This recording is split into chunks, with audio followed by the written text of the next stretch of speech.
제가 오늘 주제는 인자가 올 때에 세상에서 믿음을 보겠느냐. 저는 예수님이 오늘 저녁 때 오신다면 저한테 항상 반문을 해봅니다. 오신다면 준비가 돼 있느냐. 근데 겉에서는 제가 열심히 활동하고 하는데 아직 예수님 오늘 저녁은 좀 한 5년 후에 오시면 좋겠습니다. 이런 마음이 항상 있는 거예요. 그럼 이게 뭔가 문제가 있구나. 내가 준비가 안 돼 있구나. 이런 생각이 너무 많이 들었습니다. 근데 제가 믿음으로 말미암는 의에 대한 기별을 받고 저도 경험 가운데 들어가는데도 이런 마음이 있는 거예요. 그럼 이게 뭐가 믿음으로 말미암는 의가 완전한 게 아닌가? 이 생각을 해보게 됩니다. 그런데 거기부터 출발이 되죠. 출발이 되면서 그게 또 완성까지 가요.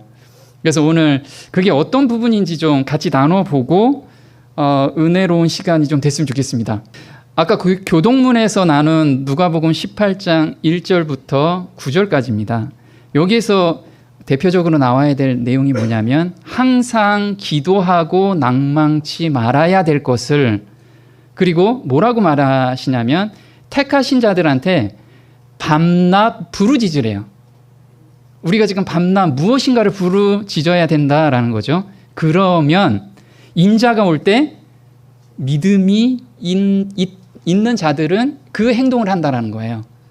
만약에 내가 항상 기도하지 않고 밤낮 무엇인가 부르짖지 않는다면 예수님이 올 때 믿음이 없는 거예요. 예수님이 원하는 믿음이 없더라 이거죠. 그래서 그런 믿음이 없는 자는 무엇을 나타내냐면 열매로 어떤 열매가 나오냐면 자기를 의롭다고 믿고 다른 사람을 멸시하는 자라. 그래서 사실 인자가 올 때는 자기가 의롭다라고 얘기하지 않고 예수님만 의롭습니다 라는 간증이 나온 사람이 다른 사람을 멸시하지 않는다라는 거예요. 이게 인자가 올 때 믿음이었다라는 거죠. 그럼 이걸 어떻게 구체적으로 한번 풀어봤으면 좋겠습니다. 셋째 천사의 기별은 이렇게 끝을 맺는다. 지금 믿음에 대해서 말씀을 하고 계십니다. 우리가 예수님이 오늘 밤에 오신다면 내가 이 믿음을 가지고 있어야지만 아멘, 어서 오세요. 이 기도가 나오거든요. 근데 이 기도가 어떤 학습에서 나오는 게 아니고 이 밑바닥에서 정말 기다려지는 거 있잖아요. 예수님 오늘 저녁 때 오시면 기다려지는 이 믿음 가운데 우리가 들어갈 수 있는 방법을 저희한테 알려주셨습니다. 이게 셋째 천사의 기별은 이렇게 끝을 맺는다. 성도들의 인내가 여기 있나니 저희는 하나님의 계명과 예수 믿음을 지키는 자니라. 그는 이 말을 반복하면서, 우리가 이 이야기는 되게 많이 듣죠. 하나님의 계명과 예수 믿음을 지키는 자. 그럼 우리가 많이 지금 교제를 하고 있습니다. 예수를 믿는 믿음이냐, 예수님께서 가지고 계신 믿음이냐. 우리가 예수님께서 가지고 계신 그 믿음을 내가 소유할 때 무엇을 지킬 수 있냐면 하나님의 계명을 즐겨 순종할 수 있다는 거예요. 그럼 이게 지금 하나님의 계명과 예수 믿음이라는 건 예수 안에 계셨던 그 믿음을 가지고 있는 자만이 하나님의 계명을 온전히 지킬 수 있다는 거죠. 그런 사람은 뭐라고 나오냐면 그것을 깨닫는 사람은, 그래서 이 기별을 깨닫는 모든 사람들의 마음은 어디로 향하게? 지성소로 향하게 한다고 합니다. 그럼 이 지성소에 대한 내용을 오늘 우리가 조금 깨닫게 되면 예수님을 정말 기다리는 그런 하루가 될 겁니다. 그래서 이 기별로 우리가 같이 갔으면 좋겠습니다. 자, 예수님께서 가지고 계셨던 믿음이 뭘까? 이거는 생각으로라도 죄를 짓지 않는 믿음이에요. 이거 너무 우리한테 부담스럽죠? 근데 하나님께서 여기까지 우리를 인도해 주신다는 거죠. 요한복음 14장 30절에 이 세상 임금이 오겠습니다. 그러나 저는 내게 관계할 것이 없으니. 그래서 예수님께서는 유혹을 받으셨어요. 유혹을 받으셨지만 죄를 한 번도 범하시지 않으셨어요. 우리도 유혹을 받나요? 근데 우리가 다른 점은 뭐예요? 유혹에 항상 넘어간다는 거죠. 간혹 이길 수는 있습니다. 근데 넘어가고 있는데 어떻게 예수 믿음까지 우리가 가야 되는데 우리 보고 여기까지 이르러라 라고 예수님께서 말씀을 하신다면 우리 못하겠죠. 근데 내가 해줄게 라고 우리한테 약속을 해주셨습니다. 그럼 어떻게 우리가 매달려야 되는지. 그래서 좀 전에 저희가 본문을 읽었을 때 우리가 매달리라고 얘기했잖아요. 항상 부르짖으라. 이 부르짖는 것이 무엇인지를 저희가 좀 봤으면 좋겠습니다. 이것이 바로 예수 믿음을 우리가 구체적으로 알려면 셋째 천사의 기별을 알아야 된다라는 거예요. 그 셋째 천사의 기별을 아는 자는 지성소로 향하게 한다라는 거죠. 자, 그럼 셋째 천사의 기별은 어떤 건지 한번, 우리가 너무 많이 들었기 때문에 제가 그걸 다 말씀을 드리지 않을 겁니다. 근데 제가 처음에 이 교회에 와서 셋째 천사의 기별이라는 내용을 너무 많이 들어서 사람들한테 물어봤어요. 셋째 천사의 기별이 뭡니까? 근데 다 다른 거예요. 셋째 천사의 기별이. 또 너무 두리뭉실하고 그리고 너무 장황해요. 이게 삶을 실천하려면 뭔가 뚜렷해야 되는데, 그래서 제가 삶의 실천이 잘 안 되는 거예요. 그래서 오늘 아주 좀 쉽게 저한테 하나님께서 경험하게 해주신 그 셋째 천사의 기별을, 세 천사의 기별을 한번 같이 공유했으면 좋겠습니다. 자, 그것은 큰 음성으로 외쳐야 할, 그리고 성령의 부으심이 대량으로 함께 나타날 셋째 천사의 기별이다. 그럼 여기 성령의 부으심이 대량으로 올 때가 언제죠? 늦은 비가 내릴 때죠. 네, 그러면 셋째 천사의 기별을 우리가 오늘 경험하고 있는 자만이 늦은 비를 받을 수 있어요. 그럼 내가 늦은 비를 받을 수 있는가 없는가는 오늘 알 수가 있어요. 나중에 늦은 비 올 때 나는 그때 가면은 받을 수 있을 거야, 이렇게 막연하게 생각하시는 분은 늦은 비 못 받습니다. 그래서 오늘 내가 정확하게 늦은 비를 받을 수 있구나, 이 확신 가운데 갈 수 있어야 되겠죠. 그래서 보면 그것은 이렇게 나와요. 셋째 천사의 기별이다. 더 나아가 그것은 늦은 비 기별이요. 그래서 우리가 셋째 천사의 기별을 우리가 오늘 삶에 실천됐을 때 늦은 비 기별이라는 거예요. 자, 우리 백성이 만일 그의 충만한 가운데 받아들였다면 온 땅이 그의 영광으로 환할 기별이 성취되었을 것이다. 자, 근데 이 늦은 비 기별에 대해서 나는 이 셋째 천사의 기별 안에 들어가 있는가? 저는 항상 저한테 질문해 봅니다. 네. 근데 항상 제가 그동안에 준비가 안 됐습니다. 항상. 근데 어느 날인가 하나님께서 준비시켜 주시더라고요. 이게 너무 감사가 돼요. 자, 세 천사의 기별을 한번 보겠습니다. 다들 아시죠?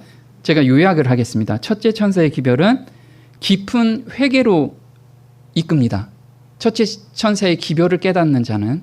근데 여기서 무엇을 또 말을 하고 있냐면 죄 도말의 경험을 받는 가운데 오늘을 사는 사람들. 우리 죄 도말은 언제 죄 도말이 되죠? 늦은 비 성령 내릴 때. 근데 여기서 제가 엉뚱한 말을 하고 있습니다. 근데 이게 용서라는 개념이에요. 용서라는 개념은 우리가 어떤 죄를 용서받았을 때 또 생각나죠. 그리고 죄책감에 또 옵니다. 근데 이 죄책감에서 완전히 해방되는 경험 가운데 우리가 오늘 들어가면 이게 온전한 용서의 경험으로 우리가 들어가 있는 거라는 거죠. 자, 우리들의 현재와 영원한 복리의 기묘한 이 주제, 이게 믿음으로 말미암는 의의 핵심인데 성경 진리를 스스로 깨닫는 자는 100명 가운데 한 사람도 없다. 백성들에게 구속의 경륜을 밝히 깨닫게 하기 위하여 빛이 비추기 시작할 때 영혼의 원수는 사람들의 마음에 빛이 이르지 못하도록 전력을 다하여 활동한다. 그래서 100명 중에 1명 정도 스스로 깨닫는다고 합니다. 근데 제가 보니까 여기 계신 분들은 다 깨달은 것 같아요. 어떤 건지 또 보겠습니다. 두 번째, 둘째 천사의 기별은 뭐냐면 받은 빛을 누구한테 나눠줘요? 자, 근데 오늘 내가 이웃에게 증거되는 빛을 가지고 있고 증거하고 있느냐, 우리 반문해 보자는 거죠.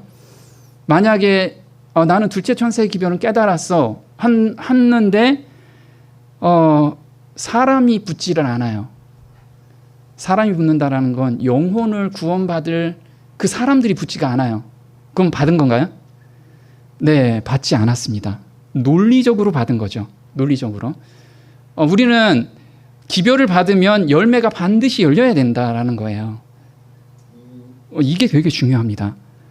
자, 이같이 너희 빛을 사람 앞에 비추게 하여 저희로 너희 착한 행실을 보고 하늘에 계신 너희 아버지께 영광을 돌리게 하라. 자, 사람들이 영광을 돌릴 때 어떻게 돌리나요?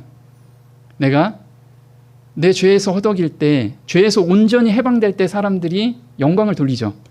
이 해방되는 경험을 내가 하고 있어야 전할 수 있습니다. 근데 이게 내가 이 기쁨, 내 얽매이는 곳에서 해방됐을 때 이 기쁨 때문에 나의 주변 사람한테 이걸 안 전할 수가 없어요. 근데 예전엔 제가 되게 무식하게 전했습니다. 예수님을 믿으세요. 이러고 논리적으로 제가 굉장히 논리적으로 사람들한테 접근을 했어요. 그런데 사람들이 다 거부하더라고요. 정말 뱀처럼 지혜롭고 비둘기처럼 순결해야 되는데 지혜롭지가 못했던 거예요. 그래서 요즘은 어떻게 하냐면 사람들한테 이 사람들을 볼 때 너무 긍휼해 보여요. 그 마음을 주시는 거예요, 계속. 그래서 그 사람들한테 바울 형제가 이야기하는 빚진 자의 심령, 다 빚진 거예요, 그 사람들한테. 그래서 내가 권한을 세울 수가 없는 거예요. 내 권리를 주장할 수가 없고 이 사람들한테 어떻게 하면 이 복음을 좀 전할 수 있을까? 이러니까 지나가는 경비 아저씨한테도 내가 인사할 이유가 없거든요. 저는 회사의 사장입니다. 경비 아저씨가 인사를 해야 되잖아요. 근데 제가 인사합니다. 왜냐하면 이분한테도 그 기회가 반드시 있을 거다. 청소하는 아주머니들이 저를 너무 좋아합니다. 제가 인사를 너무 잘해서. 기회는 뭐냐면 내가 이걸 반드시 전해야겠다라는 생각이 충동이 막 생기는 거예요. 근데 우리가 정말 두체 천사의 기별에 내 이웃에, 그래서 지금 영혼들이 계속 하나님께서 저한테 붙여주고 계십니다. 그동안에는 내가 좀 더 완성이 되면 하나님께서 해주시겠지. 그런데 내가 경험하면 그 다음에 열매가 반드시 나오더라고요. 행동으로. 그럼 사람들이 그 빛을 따라 오더라고요. 자, 셋째 천사의 기별은 우리가 지금 안식일을 거룩하게 지키잖아요. 저는 안식일을 거룩하게 지킨다라는 걸 되게 많이 고민을 했습니다. 그리고 저희 예배소에서는 안식일에 정말 행복해요. 막 간증도 막 하고. 근데 이게 전부일까? 하나님께서 이걸 원하실까? 그래서 거룩이라는 단어를 제가 계속 한번 묵상하고 연구해 봤습니다. 우리는 거룩할 수가 없는데 거룩한 분은 한 분 계시죠. 그러니까 하나님이 내 안에 임재해 계시면 그곳이 거룩한 곳이라는 거죠. 근데 저희가 금요일하고 토요일만, 금요일 저녁에서 토요일만 하나님이 임재해 계신가요? 아니더라 이거죠. 제가 일요일부터 금요일까지 하나님의 임재를 매 순간 느끼는 가운데 안식일에 들어가면 그 안식일이 정말 행복해져요. 근데 우리는 안식일을 거룩하게 지킨다 이거죠. 안식일만. 그러면 그 행복감에서 우리가 행복감을 느낄 수가 없습니다. 하나님이 나와 함께 임재해 있다라는 거. 근데 이걸 어떻게 할 수 있느냐? 제가 그동안에 믿음으로 말미암는 의에 대해서 내 죄를 드리고 새 마음을 받는 경험 가운데 들어가는데 자꾸 넘어져요. 또 넘어지고, 저희는 사업을 하다 보니까 사업은 매 순간 어떤 위기 사항들이 많이 있죠. 내 속을 막 긁는 사항들이 엄청나게 많습니다. 그리고 시시때때로 무슨 사건들이 있으면 마음이 요동을 칩니다. 그때 우리가 기도를 하죠. 근데 하나님께서는 거기부터 출발하면 반드시 넘어간다. 무엇을 회복하라고 하냐면 조성 예배를 회복하라. 이 조성 예배가 신앙의 울타리였더라고요.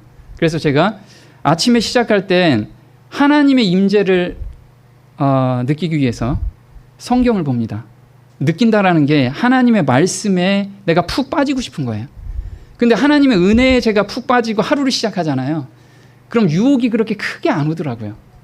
그래서 제가 하루 시작할 때 보통 2시간에서 3시간은 반드시 말씀 묵상과, 그리고 산에 가서 1시간 동안 하나님께서 나한테 베풀어 주신 은혜, 말씀이 막 생각나면서 혼자서 막 울어요. 그러면 막 지나가는 사람 이상하게 보는 거예요. 나 혼자 산에 가는데, 왜냐하면 하나님이 저한테 주신 은혜가 얼마나 크고 제가 죄에서 벗어날 수 없는 이 상태가 예수님께서 십자가에 못 박히시지 않으면 나는 한 발자국도 나갈 수 없는 존재인데, 하나님은 매 순간 나를 그 은혜 가운데로, 그 은혜를 경험하게끔 나를 계속 인도하시는구나. 그래서 제가 아침에 하나님의 사랑을 푹 빠져서 하루를 시작합니다. 그래서 저희 직원들이 이런 이야기를 합니다. 저희 직원들이 나이가 많은 사람들이 있어요. 저하고 1살 차이 있는 사람도 있습니다. 임원인데 그분이 뭐라고 얘기하냐면, 사장님, 제가 왜 사장님 밑에 있는 줄 아십니까? 그래서 내가 왜 있냐? 그 사람이 굉장히 능력이 있거든요. 근데 자기가 사업을 하면서 오만 그 일들이 많이 생기는데 자기는 제어가 안 된대요. 그래서 화도 막 내고 직원들 화내고 거래처 화를 내는데, 사장님은 어떤 이야기가 와도 이 요동치 않고 너무 잔잔한 게, 자기가 몇 년 동안 나를 봐오면서 그 존경심이 생긴대요. 그래서 자기는 월급을 많이 안 줬는데도 내 밑에 계속 배우고 싶다라고 합니다. 그래서 제가 내 안에 그리스도를 이야기를 합니다. 비록 그분은 아직 이 기별을 받지는 못했지만, 나의 모든 삶 속에서 나의 만나는 모든 사람들이 이 빛을 조금씩 다 받는 거죠. 그래서 저는 아침에 시작할 때 항상 이런 기도를 하고 시작합니다. 하나님, 제가 오늘 저한테 보내주신 영혼을 한 명도 놓치지 않게끔 저를 인도해 주세요. 그러니까 함부로 행동을 잘 못하겠는 거예요. 그래서 예전에는 운전을 하다 보면 뭐가 확 새치기 하면 막 우라가 막 올라오잖아요. 근데 요즘은 바쁘겠지 하면서 그런 여유로움이 생기더라 이거죠. 그래서 그럼 이제 좀 더 구체적으로 한번 들어가 보겠습니다. 첫째 천사의 기별에는 우리 많이 알죠? 두려워하다. 자, 두려워하다라는 원어는 경외하다라는 뜻입니다. 경외하다. 존경할 경이죠. 그래서 우리가 두려워하는 내용이 뭐냐면, 주를 두려워하는 자를 위하여 쌓아두신 은혜, 곧 인생 앞에서 주께 피하는 자를 위하여 베푸신 은혜가 어찌 그리 큰지요. 자, 두려워하는 자가 어느 거냐면, 하나님 앞에 나가서 하나님 저 좀 살려주세요, 이게 두려운 자가 아니고, 무슨 자? 인생의 문제를 가지고 하나님 앞에 나가는 자가 하나님을 두려워하는 자라는 거예요. 그래서 저는 삶의 모든 문제를 가지고 예수님께 맨날 달려가요. 매 순간. 그래서 하나님께서는 이런 자를 너무 사랑하시는 거예요. 하나님은 나를 인정하는구나, 네가. 우리가 자녀들이 뭐가 문제가 있는데 아빠나 엄마한테 맨날 피해가. 그러면 아빠, 엄마의 능력을 인정 안 하는 거잖아요. 근데 하나님은 이걸 원하시는 거예요. 우리한테. 오라, 우리가 서로 변론하자. 너희 죄가 주홍 같을지라도 눈과 같이 희어질 것이요, 진홍같이 붉을지라도 양털같이 되리라. 그래서 우리가 삶 속에서 가장 무거운 짐이 무엇이죠? 죄짐이잖아요. 죄짐. 그래서 내가 남을 사랑하지 못하는 이 마음, 어제도 이제 우리 광 목사님께서 말씀하신 옆에 나하고 관계없는 사람이 어떤 재난을 당해도 나는 긍휼한 마음이 안 생겨요. 그러면 나 인간이 원래 이러니까, 이게 아니고 하나님 정말 저한테도 그 긍휼한 마음을 좀 주세요. 하나님은 반드시 들어주시더라고요, 그걸. 그래서 우리가 서로 변론하자. 나의 모든 문제를 가지고. 그래서 저는 요즘 이제 하나님의 은혜로 제가 사업을 하면서, 예전에는 사업이 제가 9할을 차지했습니다. 90%. 모든 일과 중에 사업을 90%. 왜요? 먹고 살아야 되니까.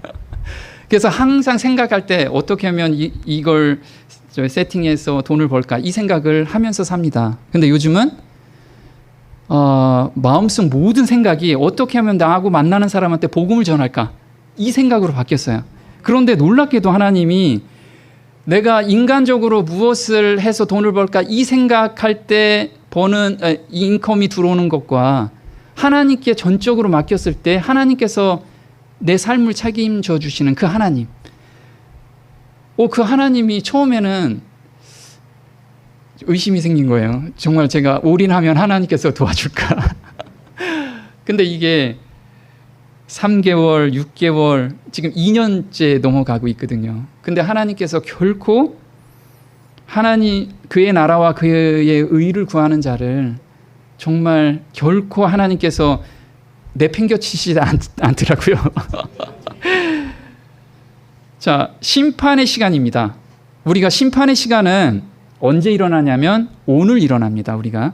그래서 이사야서 44장 22절에 내가 내 허물을 빽빽한 구름의 사라진 같이 내 죄를 안개에 사라진 같이 여기 도말하였으니 도말할 것이다가 아니고 도말하였대요.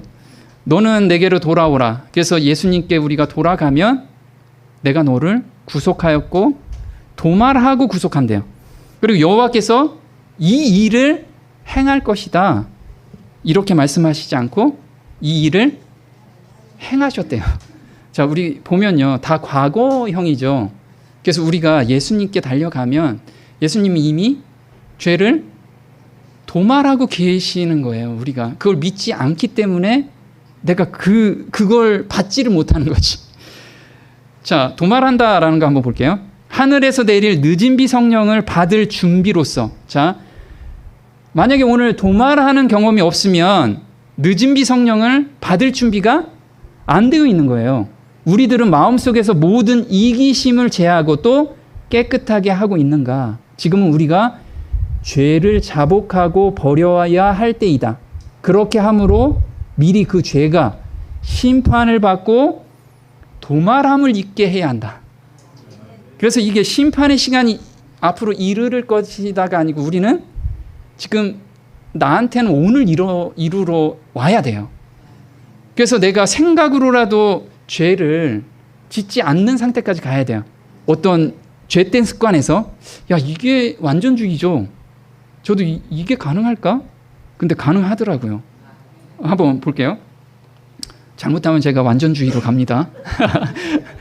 자, 죄를 자복하고 버릴 때만 도말함을 받는데요. 그래서 우리가 죄를 자복만 하면 안 되고 버려야 하는 데까지 가야 돼요. 근데 내가 버릴 수 있나요? 자, 좀 전에 이 기별을 깨닫는 모든 사람의 마음은 지성소로 향하게 되었다. 그래서 이게 바로 지성소 기별이라는 거예요. 자, 지성소 기별에 대한 거 볼게요. 지성소 봉사에 협력하고 참여하고 있는가 내가. 지금 대제사장이 지성소에서는 시은자의 지금 손가락에 뭐를 뿌리고 있죠? 피를 찍어서 시은자에 뿌리고 있습니다. 이게 죄의 도말에 대한 내용이죠. 자, 우리가 짓는 모든 죄는 하늘에 있는 죄의 책과 우리 마음, 기억 두 곳에 기록된다. 죄책감은 우리 마음에 기록된 죄의 결과이다. 따라서 용서받은 죄라 할지라도 우리의 기억 속에는 그 흔적이 남아있으며 죄의 기억은 계속적으로 우리를 괴롭힌대요. 이런 경험 다 하죠. 제가 아주 인생에서 큰 변화가 생겼던 것이 바로 이런 거였습니다. 제가 사업을 하다가 사업을 망한 적이 있습니다. 근데 망하게 한 장본인들이 있었어요. 그 사람들은 절대 용서가 안 되더라고요. 그러니까 나는 용서해야지. 그래도 난 그리스도인이니까. 그래 용서한다는 마음을 갖고 신앙생활을 합니다. 그리고 성경책도 많이 읽고 용서해야지. 근데 잠만 자면 잠에서 잠이 잘 안 오는데 그 사람들만 생각나면 벌떡 일어나요. 그리고 요 밑바닥에서 우라가 막 우라가 치밀죠. 그래서 야, 내가 이 그리스도인이 이 정도냐. 그런데도 안 되는 게 저희잖아요. 근데 제가 그렇게 부르짖습니다. 아까 부르짖으라고 했으니까 하나님 처음에는 원망만 나와. 원망. 하나님 제가 무엇을 잘못했길래 원망을 나오다가 그 다음에는 원망이 안 나오더라고요. 무엇이 나오냐면 하나님께서 나의 아까 말씀하신 거 나의 죄를 계속 보여주세요. 근데 너무 놀랍게도 그 죄가 내가 그 울분이 나는 해결이 안 되는데 예수님께서 십자가에 못 박히시고 그 사람들의 삶을 내가 이해하는 마음을 주시고 근데 어느 날인가 어떤 변화가 생겼냐면 제가 그 사람들을 용서해야지 이런 마음이 아니고 사랑하는 데까지 간 거예요. 사랑하는 데까지가 무엇이냐면 그 사람들의 구원을 위해서 내가 기도하고 있더라고요. 근데 예전에는 그런 거죠. 죄의 책과 우리 마음의 기억 속에 기억되고 있잖아요. 기억된다라는 건 내가 요만큼은 용서해야지. 그러면 계속 기억에 남아 있어요. 그리스도인이니까. 이게 우리는 신념 가운데서 하는 겁니다. 신념 가운데서. 그래서 와이프랑 싸우다가도 그래 요 정도까지만 하자. 그리고 옆에 있는 사람하고 싸우다가도 그래 요만큼만 하자. 그건 다 신념 가운데서 지금 신앙생활을 하고 있다는 거예요. 근데 우리가 믿음 가운데 한다라는 것은 예수님께서 마음을 바꿔주실 때까지 내가 계속해서 기도하고 매달릴 때 놀라운 변화가 생기더라 이거죠. 그래서 그동안의 나의 죄책에서 얽매였던 것이 그 사람들을 만나면 꺼려지잖아요. 근데 너무 꺼려지지가 않는 거예요. 이 사람들한테 어떻게 이 복음을 전할까? 이 생각만 있는 거야, 나한테. 그래서 하나님께서는 이 지성소 봉사에 우리가 들어간다는 건 그 마음을 바꿔주시는 하나님, 이걸 경험할 때 우리가 지성소 봉사에 들어간다는 거예요. 그래서 보면요. 그러므로 죄의 도말은 죄의 책과 우리 마음에서 함께 이루어져야 한다. 하나님께서는 하늘에 있는 죄의 기록을 일방적으로 지우시는 것이 아니라 그 죄의 장본인인 우리가 예수님의 피를 힘입어 온전히 회개하고 죄를 버릴 때에만 죄의 기록을 지우신다. 이것이 예수님의 지성소 봉사에 협력하고 참여한다는 의미다. 자, 그래서 보면요. 근데 제가 질문을 하죠. 죄를 버리는 것인가 버리게 하심인가? 우리는 죄로 기울어지는 품성 때문에 항상 죄가 올라오죠. 내가 안 짓고 싶어도 올라와요. 그래서 유다의 죄는 금광석 끝 철필로 기록되되 그들의 마음판과 그들의 담불에 새겨졌거늘. 그래서 우리가 마음판에 죄가 새겨져 있기 때문에 내가 의를 행하고 싶어도 안 된다 이거죠. 이걸 우리가 인정을 해야 되는데 내가 뭔가를 하려고 할 때 계속해서 넘어지고 계속해서 억눌려 있더라 이거죠. 그걸 예수님께 빨리 우리가 전가해야 되는데 매달려야 되는데 그래서 구수인이 그 피부를 표범이 그 반점을 변할 수 있느뇨 할 수 있을진데 악에 익숙한 너희도 선을 행할 수 있으리라. 행할 수 있다라는 건가요? 행할 수 없다라는 거죠. 그래서 본성을 바꿔주신 하나님을 경험하라는 거예요. 우리 에스겔서 36장 26절에 많이 들었죠.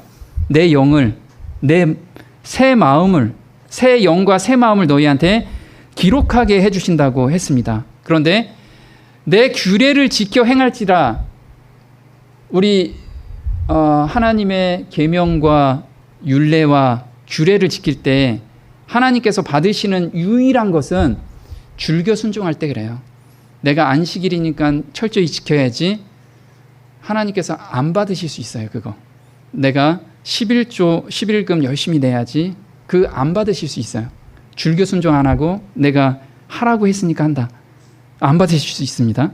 근데 자, 우리가 마치 사람이 아닌 것처럼 하나님을 섬기려 하지 말고 우리가 가진 성정으로 하나님을 섬겨야 한다.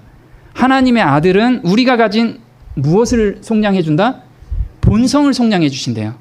그래서 정말 마음을 바꿔주셨을 때 감사의 헌금도 나오죠. 자, 말하자면 우리는 그리스도의 의를 인해서 용서를 받고 마치 한 번도 죄를 범하지 않은 사람처럼 하나님 앞에 설 것이다. 그래서 하나님은 우리가 그 마음, 근데 제가 좀 전에 말씀드렸죠. 마음은 이런 경험을 계속해서 하는데 왜 예수님이 오늘 저녁 때 오시면 좀 이따 오세요. 이렇게 될까요? 네. 그걸 좀 볼게요. 자, 본성을 속량해 주셨다. 이 용서라는 거 볼게요. 하나님의 용서는 단순히 우리를 정죄에서 면하게 해주는 사법적 행위가 아니다. 그것은 죄를 용서할 뿐만 아니라 죄로부터 완전히 돌아서게 한다. 마음을 변화시키는 것은 구원하는 사랑의 표현이다.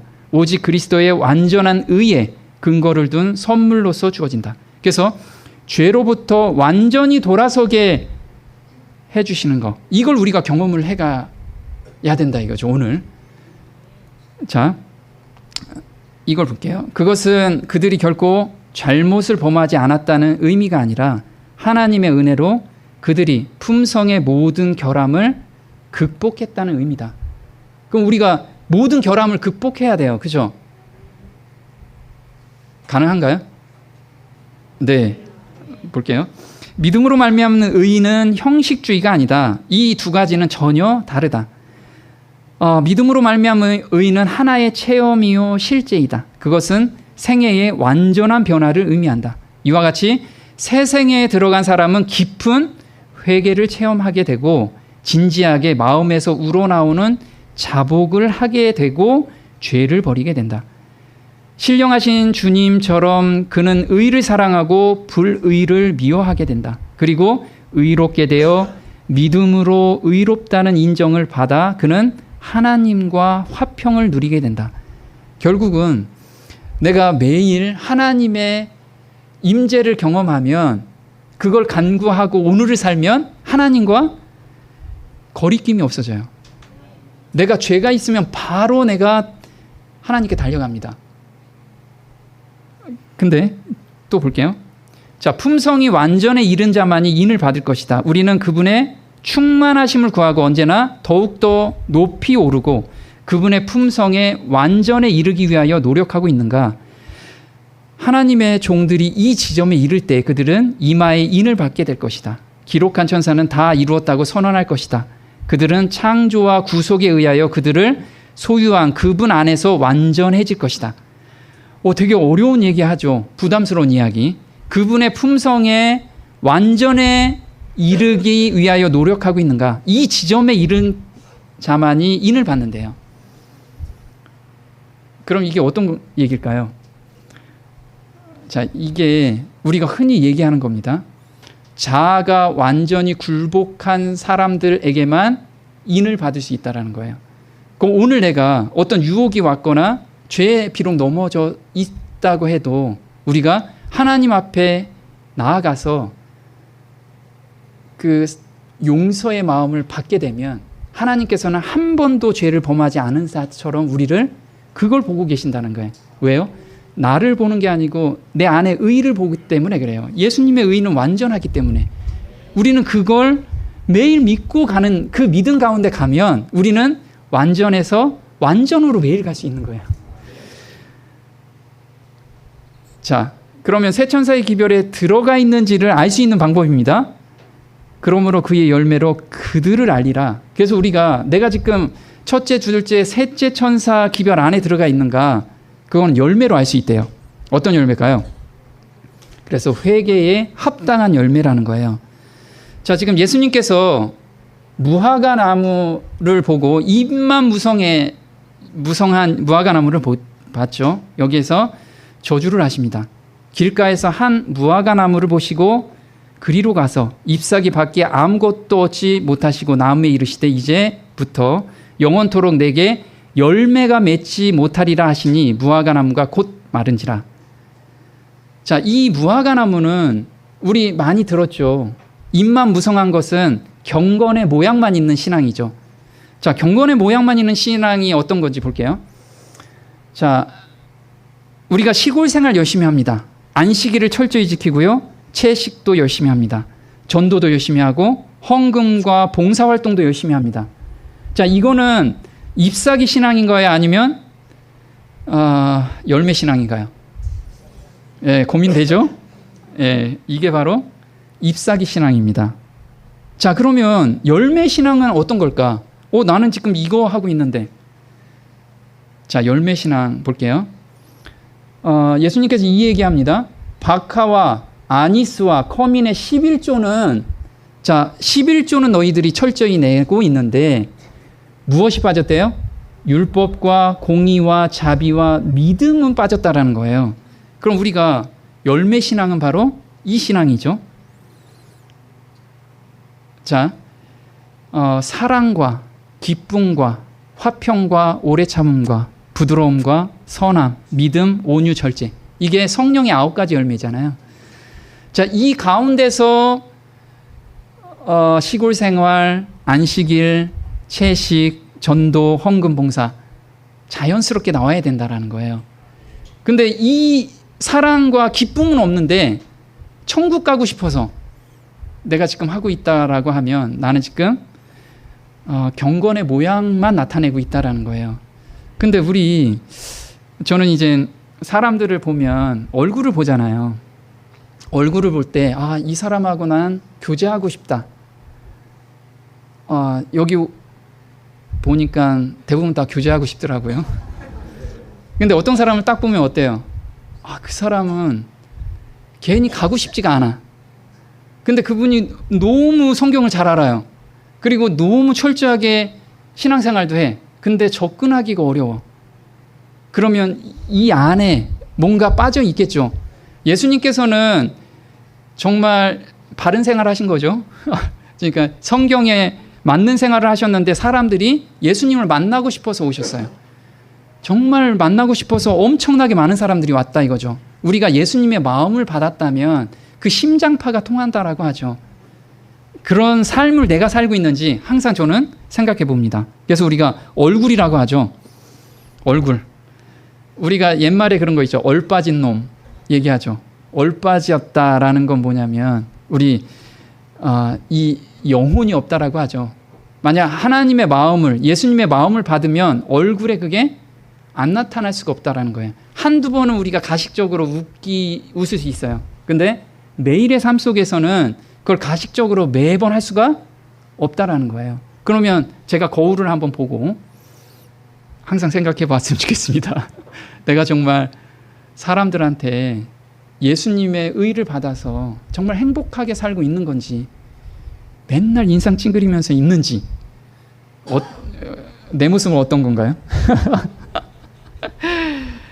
네. 그래서 제가 질문 하나 해 보겠습니다. 하나님의 사랑에 감동이 되어 스스로 한번 질문해 봤으면 좋겠어요. 감동이 돼서 크게 울어본 적이 있는가? 저는 요즘 우리 성도님들이 저 울보라고 하는데, 저는 하나님의 사랑을 생각하면 나 같은 죄인을 어떻게 이렇게 사랑해 줬을까? 저는 운전하면서도 막 울음이 나와요. 너무 하나님이 두 번 보면요, 다른 사람의 구원 때문에 잠을 못 잔 적, 그리고 또 울어본 적이 있느냐? 그게 나와 관계 없어도 나와 관계가 있어도 좋다 이거죠. 내 주변의 사람들, 아니면 나의 가족을 위해서 정말 내가 깊이 울어보고 그것 때문에 내가 잠을 못 자고 그것 때문에 몇 날 며칠 기도해 본 적이 있냐 이거예요. 또 나의 죄의 고통 때문에, 나 때문에 하나님의 그 품성이 왜곡돼서 사람들이 하나님을 믿지 못하는 그런 상황들이 있죠. 그것 때문에 내가 정말 애통해 본 적이 있느냐? 애통이 뭘까요? 애통은 창자가 끊어지는 고통이에요. 이게 애통하다라는 뜻이거든요. 내가 하나님 저 잘못했어요. 오늘 또 화를 냈네요. 이 정도 수준이 아니고 정말 하나님 제가 이 죄된 성품 때문에 하나님을 정말 왜곡되게 또 오늘 하루를 누구한테 영향을 미쳤습니다. 이 애통한 마음을 생기나요? 잘 안 생기죠. 근데 이걸 처음에는 계속 이렇게다가 자책을 합니다. 근데 그게 계속해서 제가 하나님께 드리고 또 그 가운데 살다가 어느 날인가 저는 저희 죄가 너무 커서 나하고 만나는 사람이 하나님을 왜곡되게 비춰주는 게 저는 너무 힘들었어요. 그때 너무 힘들더라고요. 근데 정말 만약에 하나님의 마음을 받았다라면 우리가 이런 걸 한번 점검해 봤으면 좋겠다는 생각이 듭니다. 자, 우리가 헌신에 합당한 열매, 우리 헌신을 많이 하라고 하잖아요. 근데 헌신을 하고 나서 열매가 열려야 돼요. 난 헌신을 많이 했는데 죄를 드리고 새 마음을 받았습니다.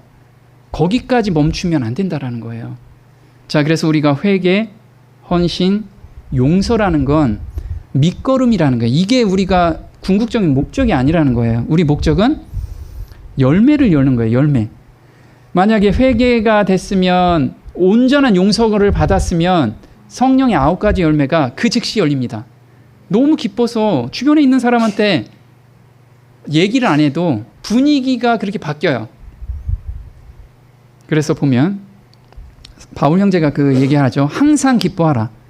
쉬지 말고 기도하라. 범사에 감사하라. 이것이 하나님의 뜻이래요. 이게 하나님의 뜻이랍니다. 저희한테. 그러면 우리가 항상 기뻐할 수 있는 건 내가 죄 용서함을 받았을 때 그 기쁨 여기 다 아시잖아요.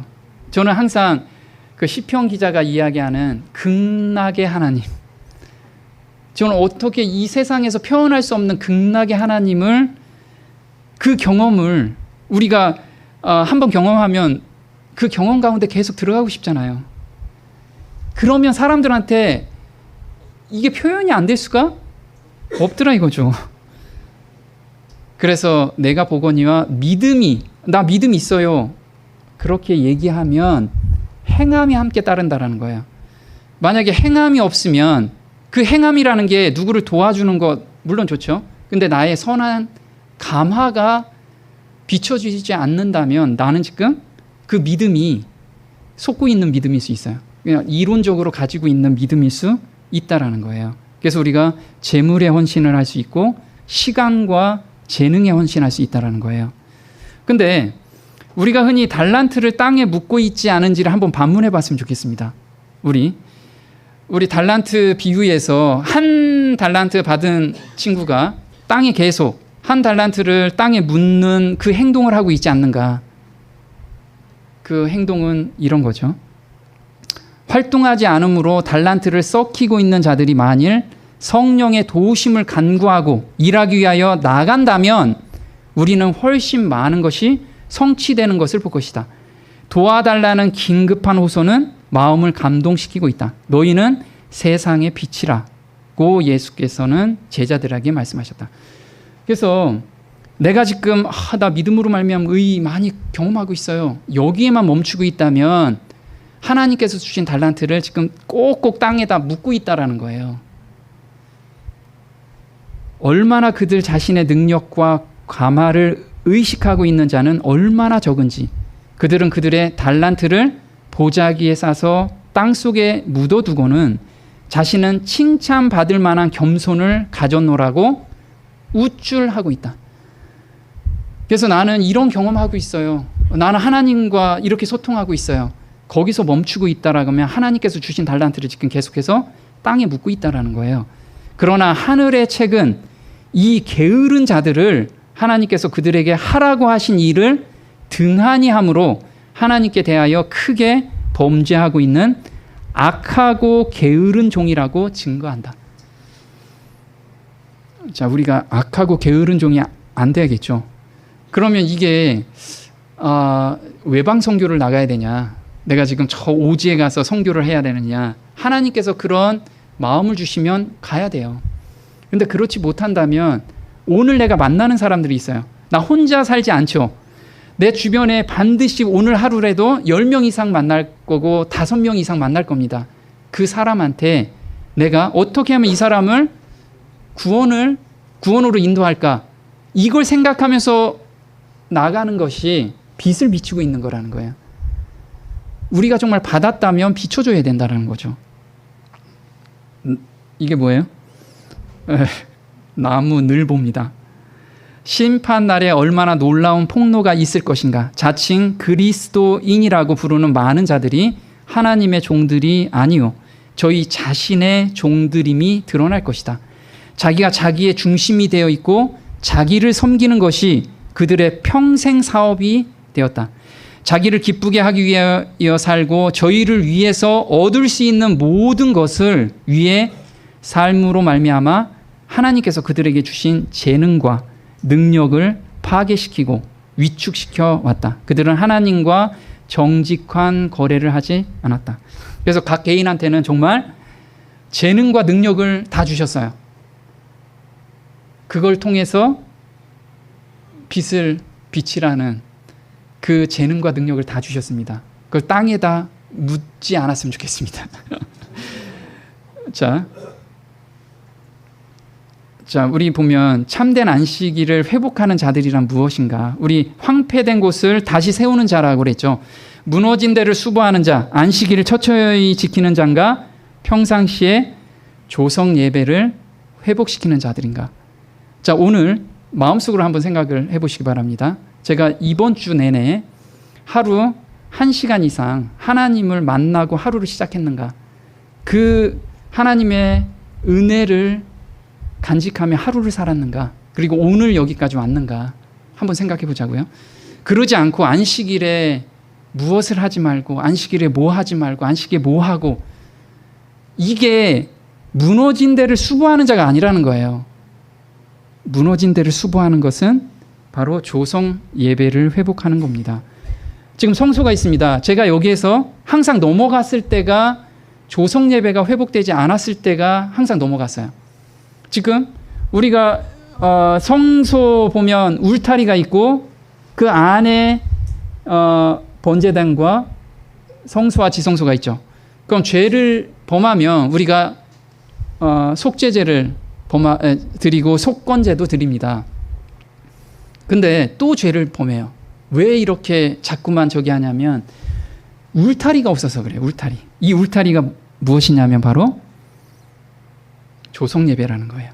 그래서 하나님께서 상번제를 저희한테, 제사장은 반드시 상번제, 불을 끄지 말라고, 꺼트리지 말라고 명령하십니다. 보면요, 출애굽기 29장 39절에 한 어린 양은 아침에 드리고 한 어린 양은 저녁 때 드릴지며 소제와 전제를 그것과 함께 드려 향기로운 냄새가 되게 하여 여호와께 화제를 삼을지니 이는 너희가 대대로 여호와 앞 회막문에서 늘 드릴 번제라. 내가 어디에서요? 거기서 너희하고 만난다. 하나님을 만나야 되는데 우리는 죄에 졌을 때, 죄의 유혹이 들어왔을 때 하나님을 만나기 때문에 그때 넘어갈 수 있다는 거예요. 근데 아침에 새벽에 처음 시작할 때 하나님을 만나는 사람은 그 유혹을 넉넉히 이길 수 있다는 거예요. 왜? 하나님을 거기서 만나고 시작하기 때문에. 그래서 거기서 너희와 만나고 내게 말하리라. 하나님이 이때 조성 예배가 회복된 자들한테 하나님이 길을 보여주셔요. 항상. 내가 거기서 이스라엘 자손을 만나리니 내 영광을 인하여 회막이 거룩하게 될지라. 그래서 오늘 내가 거룩한 삶을 살고 싶다면 조성 예배를 회복해야 돼요. 자, 조성 예배는 무엇을 가지고 회복해야 되냐면 소제라고 합니다. 소제는 감사의 제사예요. 감사의 제사. 하나님께서 저한테 주신 은혜를 우리 매일 생각하나요? 가끔 생각하나요? 우리 매일 생각해야 돼요. 두 번째, 전제는 헌신의 제사입니다. 헌신. 내가 오늘 하나님께 오늘을 드리겠습니다. 우리는 내일도 아니고 오늘을 드리겠습니다. 그리고 저한테 붙여주는 모든 영혼은 한 사람도 놓치지 않게 저를 인도해 주세요. 이게 오늘 내가 시작하는 기도라는 거예요. 그렇게 시작하면 그날은 거룩하게 우리가 보낼 수 있어요. 그래서 정말 우리가 상번제를 회복하는 그런 성도들이